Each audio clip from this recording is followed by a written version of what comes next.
Adrian laughed the moment the world began to end. It wasn't a joyful laugh, but a cracked, hollow sound that startled even him. Maybe it was the absurdity of it all, or maybe he had already gone insane from carrying a heart too heavy with memories he couldn't even recall. Noah didn't laugh. He just grabbed Adrian's wrist, fingers trembling, eyes wide with a desperate mix of fear and hope. "Don't you dare give up on me," Noah said, voice sharp like glass. And somehow that command pulled Adrian back from the abyss. The streets of New York were chaos. Skyscrapers groaned and bent, lights flickered out one by one, and the sky bled an unnatural shade of crimson as if the heavens themselves had been torn open. But amidst the ruin, two men stood as if the universe demanded they face not just the collapse of everything around them, but the collapse within. Adrian never wanted to remember. For years, his mind had been a blank space where childhood should have lived, where the truth of who he was should have rooted. He thought he was just broken. That was easier to believe than the truth that his memories had been sealed away, hidden from him because they carried power dangerous enough to destroy. And now those memories were clawing their way back. Noah had always been the steady one, the calm anchor in Adrian's storm. He was Omega-born, marked by society as gentle, nurturing, designed to love and be protected. But Noah had never fit neatly into that mold. He fought, he questioned, he carried wounds invisible to the world. To Adrian, Noah was not fragile. He was fire disguised as warmth, and Adrian couldn't help but be drawn to him. Again and again, even when it hurt. Especially when it hurt. "Adrian," Noah whispered as they ducked into the ruins of a subway station, the ground above them shaking with each distant blast. He pressed his forehead against Adrian's shoulder, breathing him in like he needed him to live. "Please, don't shut me out now." Adrian wanted to speak, wanted to promise anything, but his throat burned with silence. Every time Noah touched him, the memories threatened to rise.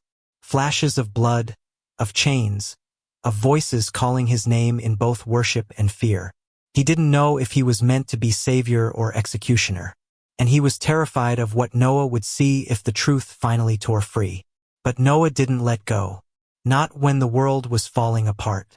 Not when Adrian's body shook like it was about to break. The Omegaverse was cruel in America. It wasn't the tender fantasy novels painted it to be. Alphas were currency, Omegas were property, and Betas were forgotten altogether. Adrian, with his alpha blood, had always been given the illusion of control. But he felt anything but in control as the city collapsed, as his own body rebelled with the pressure of memories pressing at the seams. He looked at Noah, his Omega, his choice, his anchor, and for the first time, Adrian wondered if maybe the collapse of the world wasn't punishment but rebirth. The first sealed memory came in a rush, slicing through Adrian's mind as he tried to shield Noah from falling debris. He saw himself younger, bound by silver chains, surrounded by robed figures chanting in languages he didn't understand. A symbol burned into his skin, a promise carved into his very soul. "You will forget, until love makes you remember." His knees hit the ground. His breath came ragged. "Adrian!" Noah was there instantly, arms wrapping around him, cradling him close.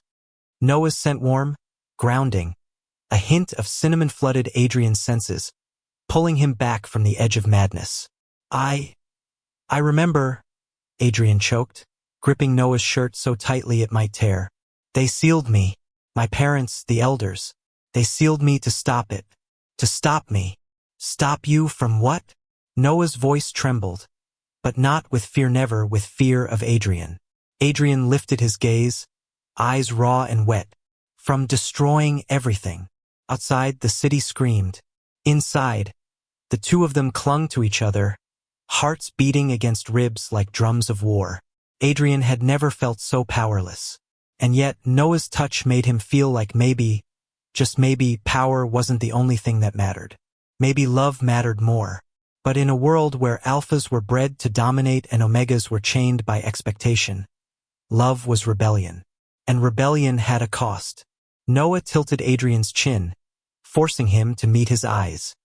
"I don't care what you think you are. I don't care if your past says you're destruction itself. To me, you're just You. The man he faltered, lips trembling. The man I can't stop choosing. The words tore something open in Adrian. Not the sealed memories this time, but something deeper. A longing he had buried so far down it almost didn't feel real. He wanted to kiss him. God, he wanted it so badly his chest hurt. But he didn't. Not yet. Because the world was still burning, and desire felt like a luxury they hadn't earned. When the second memory struck, it came with blood. Soldiers poured into the subway ruins, armed with weapons designed to restrain alphas. They weren't here for Noah. They weren't here for anyone else. They were here for Adrian. Run! Adrian shouted, shoving Noah back. His alpha instincts surged, muscles straining as the seal in his mind cracked further. His body remembered even when his heart didn't know to fight, how to kill, how to protect. But Noah didn't run. Of course he didn't. Instead, he screamed his name and threw himself between Adrian and the first blade that came close. And in that second, Adrian's world stopped. He caught Noah before the blade could pierce him, spinning them both down into the grime, his own arm catching the steel instead. Pain flared hot and vicious, but Adrian barely registered it. Because Noah was safe. Because Noah was alive. And because in Noah's eyes, wide and wet and furious, Adrian saw the reflection of the man he wanted to be. Not the weapon. Not the curse. The man who loved Noah enough to burn the world for him, if he had to. The memory seal shattered completely. Adrian remembered everything. The experiments. The power. The prophecy that said he would either save the Omegaverse or end it. The way the elders had stolen his memories so he could live like a puppet alpha, harmless, controllable. And he remembered Noah, not just now but then, years ago. A boy with golden brown hair who had found him when he was bleeding, who had whispered promises into his ear when no one else dared. The boy he had loved, the boy they had stolen from his memory to keep him weak. His Noah. Adrian's chest broke with a sob, half agony, half relief. I remember you. Noah's lips parted, confusion flashing into hope so blinding it hurt. You what? I remember everything, Adrian said, voice shaking. I loved you before. I loved you then. And I love you now. And this time he didn't stop himself. He kissed him like it was the only thing left in the world worth saving. Adrian never thought he would see dawn again. Not after the blood, the betrayals, the endless nights where the world seemed to collapse in on itself. But here he was, breath misting in the morning air, Noah's hand in his, watching the first light pierce through the ruins of a city that had refused to die. The war had ended, but not without cost. Bodies still lay buried in rubble, names etched into the silence of streets that once overflowed with laughter and horns. The alphas who had sworn loyalty to the elders were gone, defeated by Adrian's unleashed power and by the rebellion that had risen behind him. And yet, despite the victories, Adrian's heart was heavy. Power had never felt like triumph, it felt like a burden. Noah knew. He always knew. You're carrying too much again, Noah whispered, his voice soft as he leaned into Adrian's side. Adrian turned, meeting those hazel eyes that had been his salvation more times than he could count. How could I not? So many. His voice broke. So many people died because of me. Because of what I am. Noah's fingers brushed against his jaw, gentle, grounding. No, Adrian. They died because of the system that chained us, because of the fear and greed of those who called themselves leaders. You fought to end it, and you didn't fight alone. Adrian closed his eyes, leaning into the touch, swallowing the storm inside him. Noah's presence was the only thing that made him believe in redemption. The night before, the battle had raged longer than any of them could endure. Adrian remembered the heat of it, the screams, the moment when the elders unleashed their last weapon, a monstrous fusion of alphas bred to be nothing but tools of war. He remembered Noah standing beside him, not behind, refusing to be shielded. I won't let you fight this alone, Noah had said, chest heaving, eyes aflame. And Adrian, broken and bleeding, had nodded. Because together they were something stronger than destiny. It had taken everything. Adrian's power, Noah's resolve, the rebellion's sacrifice. The weapon had fallen, the elders with it. And when the dust settled, only silence remained. Now, in that silence, they stood at the edge of tomorrow. Noah turned toward him, eyes shimmering. Do you regret it? Choosing to remember, choosing to fight? Adrian shook his head slowly. No, not for a second. Because remembering brought me back to you, and fighting gave us this moment. His grip tightened around Noah's hand. I don't care if the world calls me cursed, if they see me as destruction. As long as I have you, I have something worth protecting. Noah's lips trembled into a smile, tears spilling despite it. You always say things like that when you're trying to stop me from worrying. Is it working? Adrian teased faintly, his voice rough. Noah let out a shaky laugh, pressing his forehead to Adrian's chest. A little. They descended from the rooftop into streets where survivors were beginning to gather. Omegas and betas who had lived their entire lives under chains now walked unbound. Alphas who had turned against tyranny helped rebuild walls instead of tearing them down. It was fragile, uncertain, but it was hope. A small child ran up to Noah, clutching a broken toy, eyes wide with fear and curiosity. Mister, is it over? Are the bad men gone? Noah crouched, ruffling the child's hair. Yes, the bad men are gone.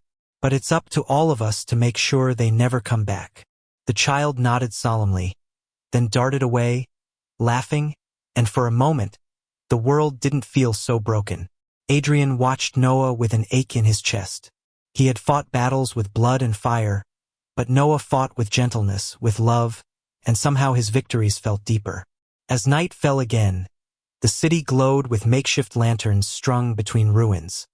Survivors sang softly, voices trembling but united. Adrian and Noah sat on the steps of what used to be a library, shoulders pressed together, silence stretching comfortable between them. Do you ever think about the prophecy? Noah asked suddenly. Adrian exhaled slowly. Every day, it said I would either save or end the Omegaverse. Maybe I did both. Maybe, Noah murmured. He turned, searching Adrian's face.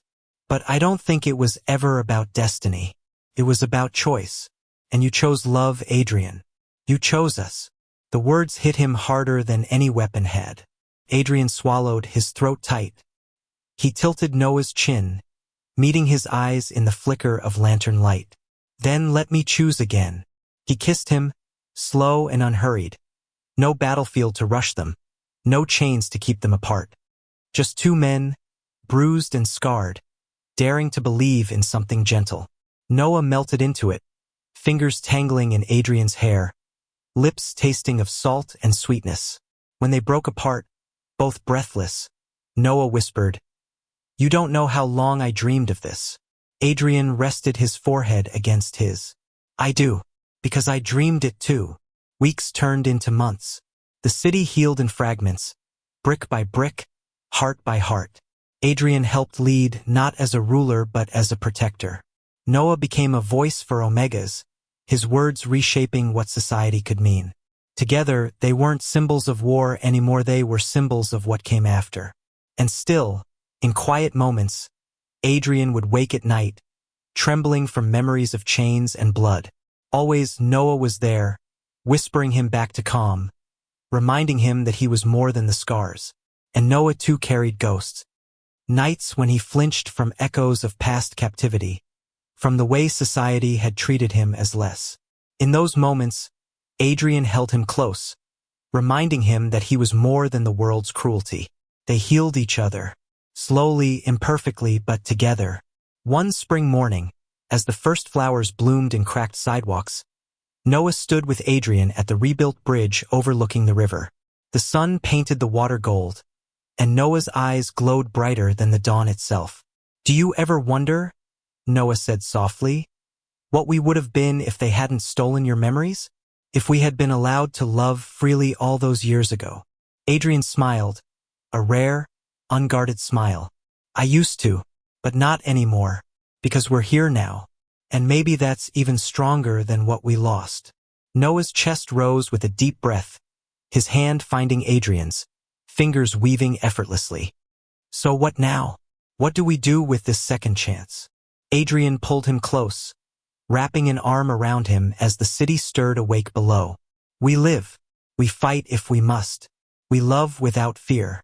And we build a world where no one has to hide what they are. Noah leaned into him, eyes closing, a peaceful smile spreading across his lips. That's enough for me. Adrian pressed a kiss to his hair, holding him as the sun climbed higher. And for the first time in his life, Adrian believed the world was worth saving because he no longer had to face it alone. The world had collapsed. Memories had shattered. But love had endured.